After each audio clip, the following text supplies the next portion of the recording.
here's some historical issues that Herschel himself has either been the victim of, or he himself has to admit he has actually done in his 10 years at Sun Country Airlines. So one of the things he has to admit that he's done is not set very clear expectations with his team members.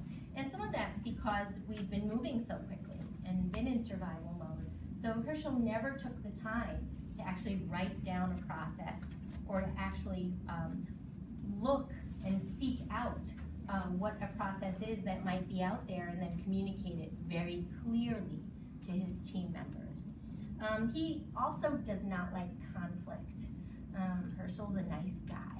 So when some things have happened, like attendance issues, he's given people too long a leash. He's let it go for way too long. Also, he's thought, if I ignore the problem, it might take care of itself. It might go away on its own, or it might change.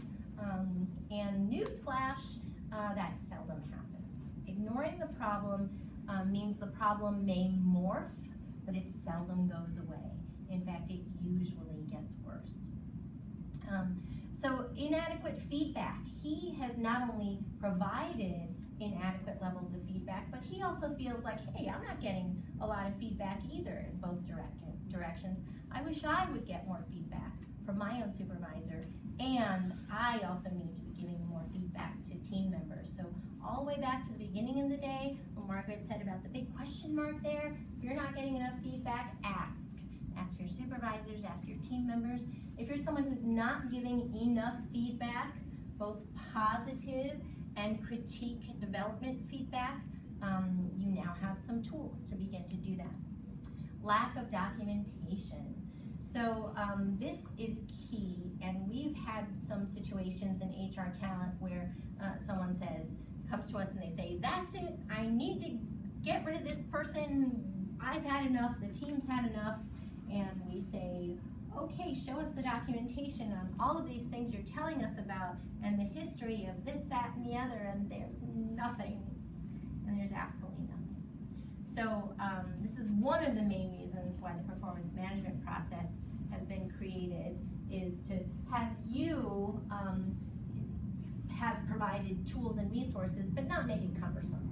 You know, if it's email, that's fine too. Not utilizing resources. So one of the problems of us all being siloed in our own departments with blinders on is that people don't know that there's tools and resources out there. And not utilizing that, and then quick to the trigger. So like I said, Herschel's a really nice guy, which is fantastic, but what happens is then you have a really long fuse and you just kind of let things go, give people a long leash, ignore it, it'll be okay, it'll be okay, it'll be okay, until it reaches a point where, boom, the straw that broke the camel's back. And you know, that's not a way to manage or lead. So instead, addressing things as they happen keeps things calm, gives people the empowerment to pivot and change and respond and reply, and there's no need to be quick to the trigger in crisis.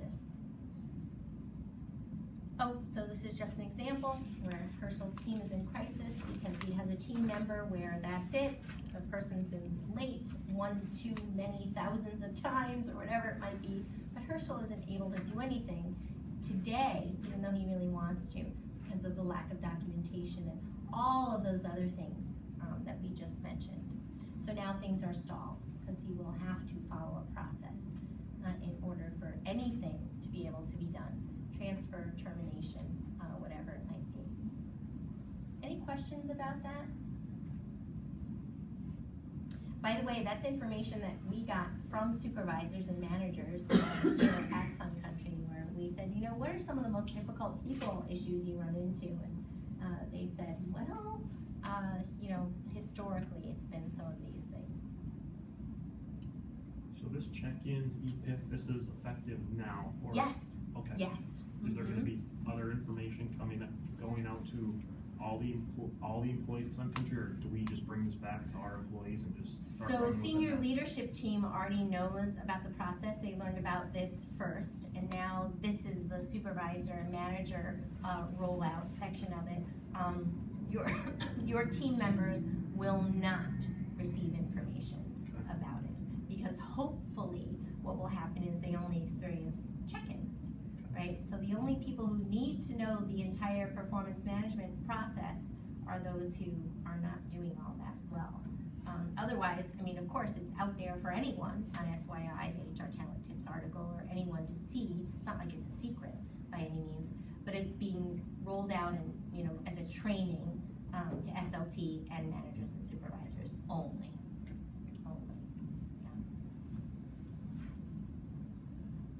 Okay, so where does Herschel get information about handling employee complaints? So an employee complaint should come through HR or talent or legal. You don't want a manager being the one who takes the complaint themselves for obvious reasons. So if you hear of a employee issue or a complaint, it should come to HR or legal, or if it's something that you can address within the team, that's fine. You'll know when it's something that's beyond something that you can address as a manager.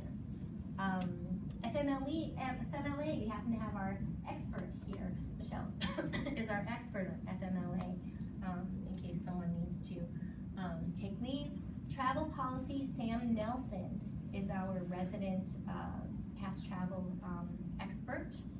Benefits, Sue Brooksbank is our resident enrollment and benefits expert, although anyone, you know, can help with basic questions. Workers' comp, Michelle's also our workers' comp expert as well. Hopefully nobody needs that, though.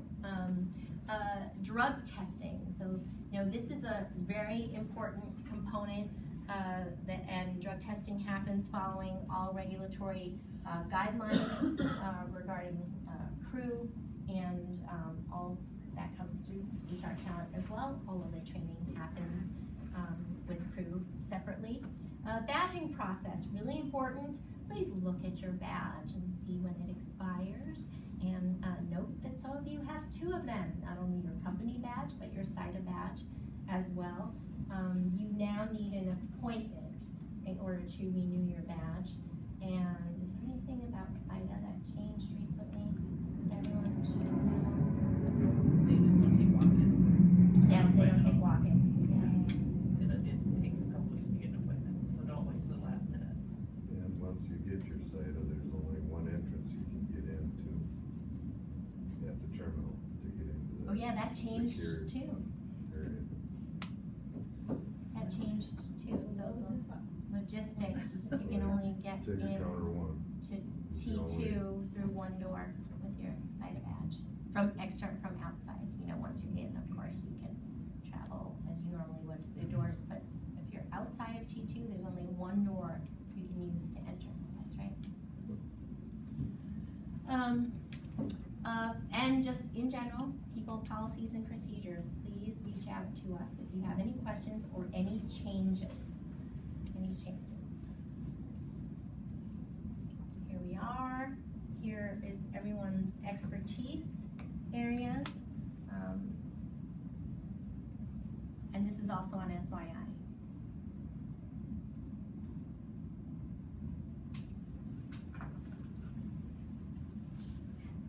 So what we really strive for is to be a trusted ally to every single Sun Country employee. That you can come to us with questions, ask us where tools and resources are. As a supervisor and manager, really see us as the people resource. The applicant tracking system is coming at the beginning of the year. We will have a new orientation process and a new employee handbook coming out. The team of ambassadors each have their client groups, as you saw. And there are lots of resources on SYI. There are 4 platforms called Collaborate on SYI. One is called Talent Enrichment. The other is called Innovation. Third one is Operational Excellence. And then 4th is a social one. I oversee the Talent Enrichment collaboration platform. So if you put a remark or have a question there, I will be sure to respond to it and answer it. HR Talent Tip articles come out every quarter with a different topic. We have something called Sun Country Transitions. So this is a monthly communication that tells you everyone who has been promoted in the company, has started at the company, and who has left the company. That list comes out every single month. We also have a brand new set of articles called Sun Country Circling, where we interview a person from a different department at the airline, and our last one was a guest station agent, and that was our first article, and we will have more coming. And Sun Country Circling, like an aircraft circling the airport, we're going to circle around Sun Country Airlines and interview people. We have a manager's page that's going to be coming out just for you on SYI, that's following this in-person training. HR Talent Training Forum. So in this room, what we are going to do in 2017 is throw out a topic and say, for example, the topic is going to be attendance issues. Please come to this room and we'll have discussions about best practice on attendance, and everyone can, and so if you have any ideas for an HR Talent Forum in this room, please let me know. Those are going to be coming soon. We are not going to have an FLSA. There was a law that's going to change minimums in wages for some people, but now with the Trump administration, that's not happening, so we are not having an FLSA forum, but we are going to have one dealing with attendance issues, and we are going to have other topics.